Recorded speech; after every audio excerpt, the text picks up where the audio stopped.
Тарыхта таланттуу адамдардын эркиндигин чектеп, кармоо жолу менен өлкөнүн өсүү-өнүгүшүнө иштеткен учурлар көп эле кездешет. Биздин ата-энелерибиз жашаган Советтер Союзу мезгилинде мыкты окумуштуулар же пайдалуу кесип ээлерин бийлик көзөмөлдөп, тигил же бул кылык жоругу үчүн мамлекетке иштеткени да белгилүү. Тилекке каршы мындай көрүнүштөр азыркы биз жашаган заманда да катталып келет. Бул сыяктуу окуялардын бири Корея Эл Демократиялык Республикасына байланыштуу. Түндүк кореялыктардын бийлиги башка өлкөнүн жарандарын уурдап барып, өз мамлекетине иштеткени да көпчүлүккө маалым болгон. Бул кызыктуу окуя тууралуу көрөрдөн мурун каналга жазылып, коңгуроону басып коюңуз. 1970-жылы Түштүк Кореялык белгилүү бир пианисти Европада жашаган анонимдүү күйөрман өз хан сарайына жеке концерт коюп кетүү үчүн чакырат.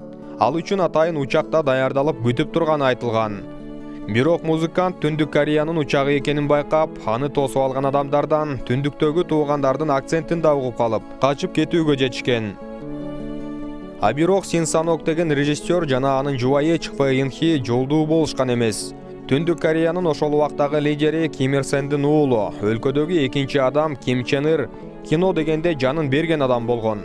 Такта отурган өз атасынын ордуна бараардан мурун ал Түндүк Корея киноиндустриясын жетектеген.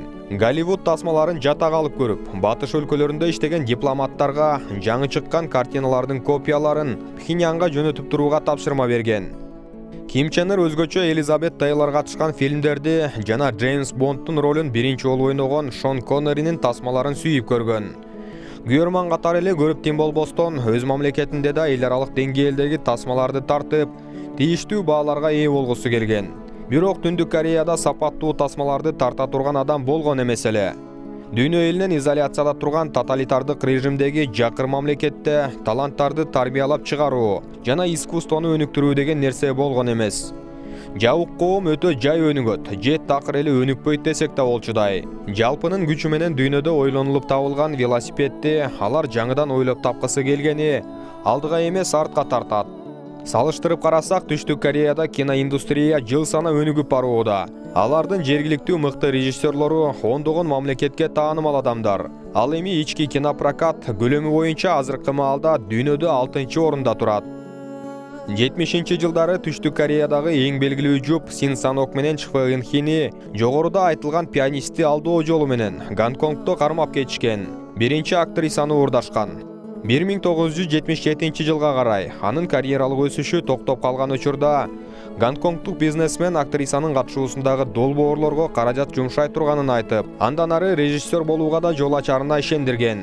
Гонконгдо аны сейилдөөгө алып чыгышып, уктатуучу дарыдан берип, атайы даярдалган кемеге салып, Пхеньянга алып жөнөшкөн. Ким Чен Ир сүйгөн шпиондук тасмалардагы окуялар да эле болгон. Борборго келгенде Чхве Инхини бардык шарты бар хан сарайга жайгаштырып, күнү-түнү кайтаруу алдында коюшкан. Ал убакта актриса Син Санок менен расмий түрдө ажырашкан болсо да, режиссер мурунку аялын издөө үчүн Гонконгго жетип барган. Бирок жыйынтыгында аны да башына капты кийгизүү менен уурдап кетишкен. Пхеньянга барганда уурулар менен кызматташуудан толук баш тарткандыгы үчүн Түндүк Корея түрмөсүндө 4 жыл отурган. Аяктан тажап кызматташууга макулдугун бергенде темир тордон бошотуп, Чхве Инхи менен баарлашууга да уруксат берилген. Син Саноктун кийин айтканына караганда, Ким Чен Ир кино жана аны өндүрүш жаатын жакшы билип, режиссердун тарта баштаган тасмаларына жеке өзү продюсерлик кылган. Алардын кызматташтыгындагы белгилүү иши Пульгасари деп аталган. Годзилланын Түндүк Кореядагы версиясы десе да болот.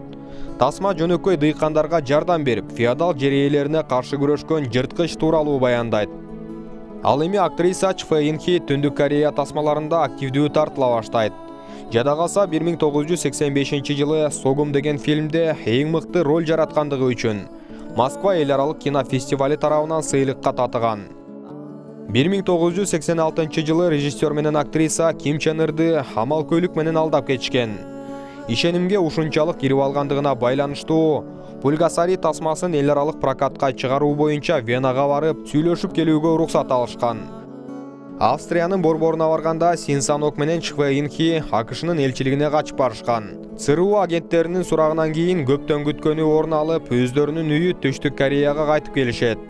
Бирок аяктан да бардыгы оңой эле бүткөн эмес. Атайы чалгындоочуларга чындап эле уурдалып кетишкенин далилдеш керек болчу. карьерасынын андан ары өнүкпөй калгандыгы үчүн кетип калышкан деген версияны четке кагып, Түндүк Корея бийлиги уурдап кеткенин далилдеп беришкенден кийин гана өз өлкөсүнө кабыл алынган. Экөө тең ал убакта 60 жашта болчу. Бийлик аларды толугу менен бошоткондо режиссер Америка Кошмо Штаттарына көчүп барып, көп жыл жашаган. Дагы 3 фильм тартууга да жетишип, 2006-жылы Сеулда каза болгон. Анын белгилүү тасмалары «До последнего дня», «Красные ворота», «Наблюдающая звуки мира» жана «Узник» болуп эсептелет. Ал эми Чхве Инхи 2018-жылы 91 жашында көз жумган. Актриса да режиссер да кийин Түндүк Кореядагы убактарды эскерип жазганы айтылат. Жада калса алар Ким Чен Ирди алдап кеткени үчүн андан кечирим да сурашкан. Пхеньян шаары аталган адамдарды уурдап кеткенин толугу менен танып, алар өздөрү саясий башпаанек сураган деп билдиришкен. Бирок Түндүк Корея 70-жылдан 80-жылга чейин Япониянын 13 жаранын уурдап кеткенин мойнуна алган.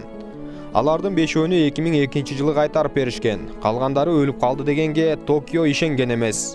Түндүк Корея түштүктөгү коңшулары жалпы жонунан алганда түрдүү убактарда 500дөн ашуун жаранын уурдап кетти деген билдирүүлөрдү тараткан. Мына ушундай достор, каналга жазылып түрдүү кызыктуу окуяларды, фактыларды бизден көрүп туруңуздар.